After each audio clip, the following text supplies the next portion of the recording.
Uganda Revenue Authority has a collection target of at least 20% of the GDP by the year 2020, implying that the body has to up its efforts from the current 11.2 trillion shillings to a minimum of 34 trillion shillings.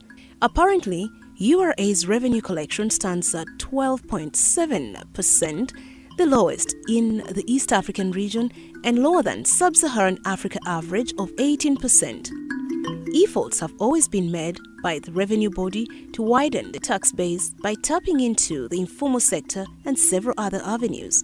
At the end of the last financial year, the revenue growth rate was 8.3%, while year-on-year revenue growth currently stands at 15%.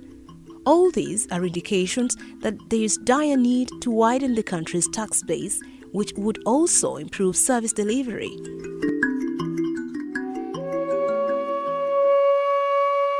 Recently, the Parliament of Uganda tabled a bill entitled the Income Tax Bill of 2016, which seeks to make amendments in the existing law regarding income tax. The bill has attracted widespread debate, particularly on Cap 340, Section 21, Clause 1, that seeks to exempt members of Parliament from paying income tax on their allowances. We will lose around 49.4 billion annually if this proposal is signed into law. In a quick response to the move by the legislators, the civil society formulated the Tax Justice Alliance Uganda, a body tasked to pursue this particular move to the finest detail, ensuring that MPs' allowances do not go untaxed.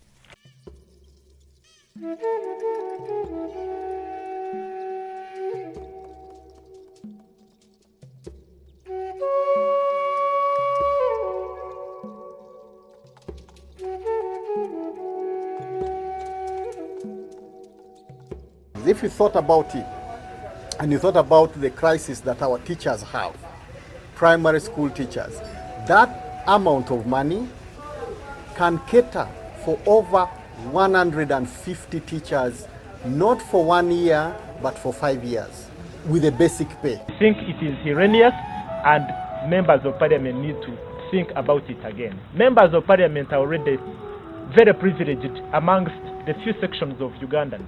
If the MPs are not paying taxes and we need money for education, for health, we just tell their constituencies that that's where the money for hospital is. You have no medicine, you go there. Then they will line up at the members of parliament, the MP's house. If you keep quiet at such times as these, many other things can come and they can just be passed because people have decided to keep quiet. So first, what we believe is not keeping quiet, but continuously talking about it and ensuring that the campaign does not lose steam. Work swiftly started to oppose the unpopular move by the legislators to selfishly refuse to pay tax, despite the several calls on them by the electorate.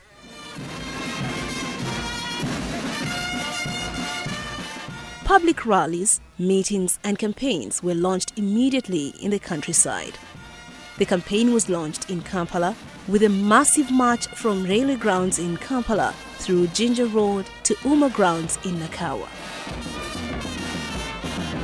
Tetujja kukkiriza era tetujja kuleka mubaka wa paliamenti yenna okulowooza nti obuvunaanyizibwa bw'okusasula omusolo buli eriffe bannayuganda so si bo. Ba MPs balina okusasula omusolo nga buli munnayuganda yenna kubanga kasita tugamba nti bajja kusasula ku allowances zaabwe tetugenda kuzimba ggwanga. Waliwo ekigambibwa nti bamemba paalamenti basasula omusolo. Kituufu weewaawo nga omusolo gwe basasula bw'otunuulira ssente ze bafuna mutono nnyo ddala ku miliyoni 2.6 ne allowance gye bayita subsistence allowance bye byokka bamemba paalamenti kwe basasula omusolo. So nga omusaala gwe bafuna awamu ng'ogassa omusaala n'ensako biwera ddala miliyoni eziwera wakati wa 25 na 29 bw'oba ozigasse zonna. Kati bo baakikolanga kigendere nti ssente ezisinga tebaaziteeka mu musaala, baaziteeka mu allowance, kibasobozesa okusasula omusolo omutono ennyo ddala. Kale wadde babaga nti basasula omusolo kituufu, naye twagala omusolo gusasulibwe wamu ku nsako yonna nga bagigasse n'omusala nga bwe kikolebwa ku balala. This was followed by a similar event in Kabale, southwestern Uganda, where agitators against mal-legislation blasted the legislators for being selfish and greedy at the cost of service delivery. MPs barefaho bakibani benda kukora ekintu ekiri kubakwataho babahereza sente bija bebuuza omu bantu kugira ngu ekibarenda kirabemu konka ntawe kubahikira hashonga y'omushoro babura kwija kugaruka hansi kutubuuza kandi itwe abantu. These called for fairness from the leaders at all levels, with local councillors demanding that they too be exempted, especially that they actually earn little as compared to the parliamentarians. Teachers and MPs, all of them, they are government officials. So if teachers are taxed, it means also MPs should be taxed. In Iganga, the event almost collapsed after the police declined to allow the crowds to march through town. After granting them permission to hold their activities the day before, the district police commander, Iganga, made a U-turn at the last minute to denounce the activities as illegal and a threat to security in the area. The organizers were quick to change the strategy and host the meeting at the regional NGO headquarters in Iganga town to deliberate on the bill. Ndino obulumi bunene ino ku nsonga lya MP obutali wa misolo. Abantu bali kubonabona mu idwaliro kutuzira maadi kange zenga ku idwaliro lyena wanzu abasawo babonabona akyokanga ba MP bali kufuna bufune bwa sente bona bandigaira omusolo esente dasobola okuyamba ku idwaliro omusolo gwawa n'okuba esente edijja mu madwaliro edikola enguudo basasula kwa abasomesa batuzimbira amasomero mu constituency yaife kale ibo batawa musolo ife tubati tuganulwamu.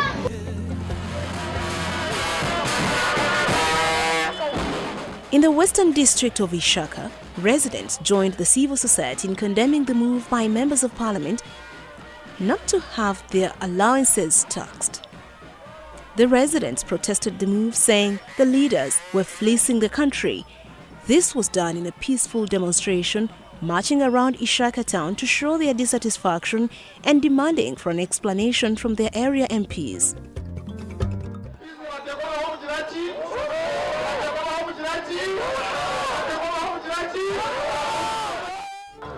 MP asasura musoro ngenda kusoma hawenchi nyoni mbasa kuba nishashura omusoro konkushanga ba MP abarya higuru yanje batakubasa kushashura omusoro nintero muranga ndi kugamba President Museveni icyo kintu atakikiriza kugira ngo n'umuntu wa hansi nawe abase kurugayo.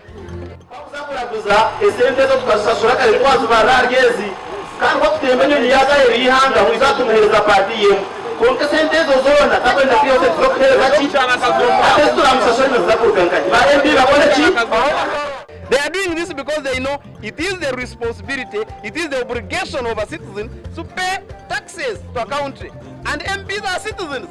So if they are not citizens, they should declare themselves that they are not Ugandans. Then we will not have any reason to push for them to pay taxes. But as long as they are citizens of this country, our laws are clear, the constitution is clear, every citizen has a duty to pay a tax. And they are citizens, so they should do the same.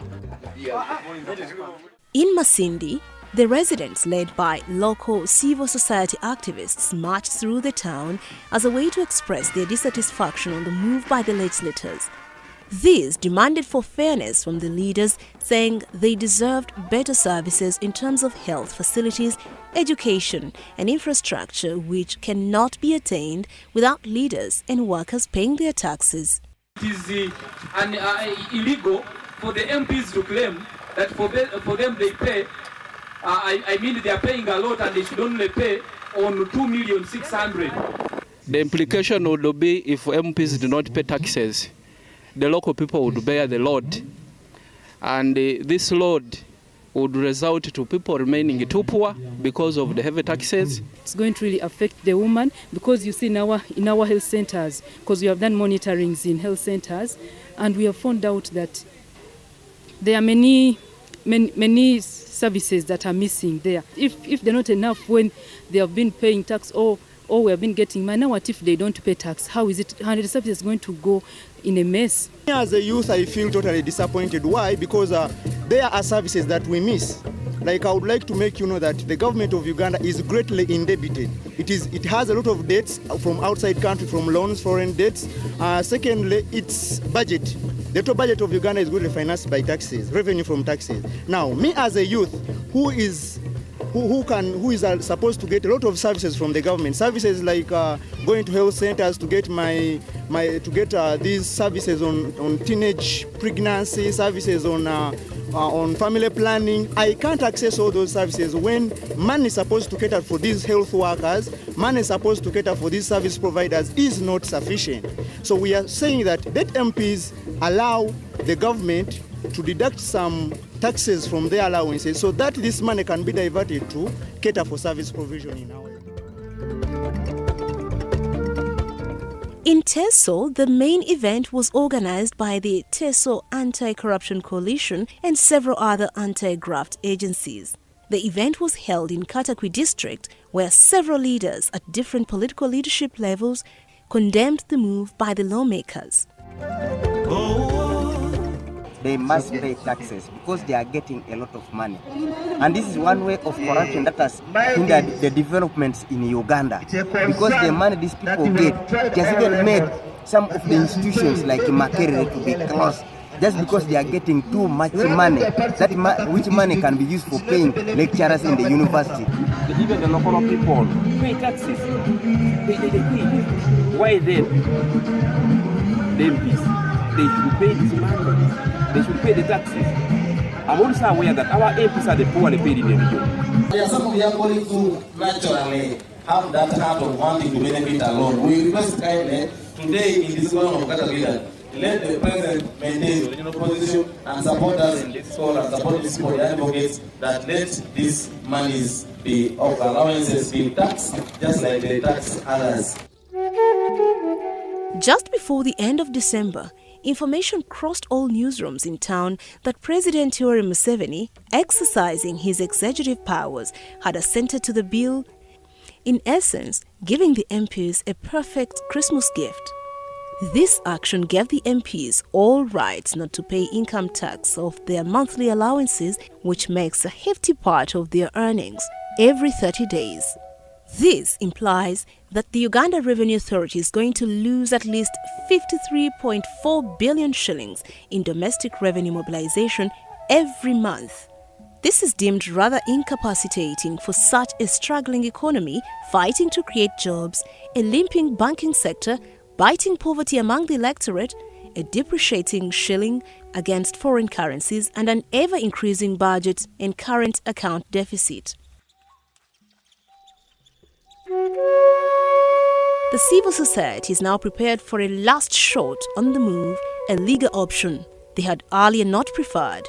We are willing to influence other legal providers and other organizations to come in and take this bill and the parliament into the constitutional court so that we can interpret the extent of the powers of the parliament to put up such laws on financial matters that exempt them from paying taxes. We are going to go to court because we want a fair share of our taxes. If MPs are to be exempted, the law has to be amended to make sure that everyone benefits from that kind of provision, not only a few section of population.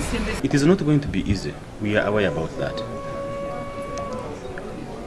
But we are extremely confident that we are going to win at the end of the day because we are standing for what is right. We are not standing for anything else. We know we are right. Why? Because even on our first battle, we have, you see, out of 3 fronts, we will have lost 1. At first we went to court, we challenged them and won them, but they should pay. They went to court. The first time they proposed it, we challenged them. The president sided with us. It's now that politics came in and also going to play a political card. And that's why we're also bringing the referendum part. But we know at the end of the day, we have not met any single citizen who supports the cause.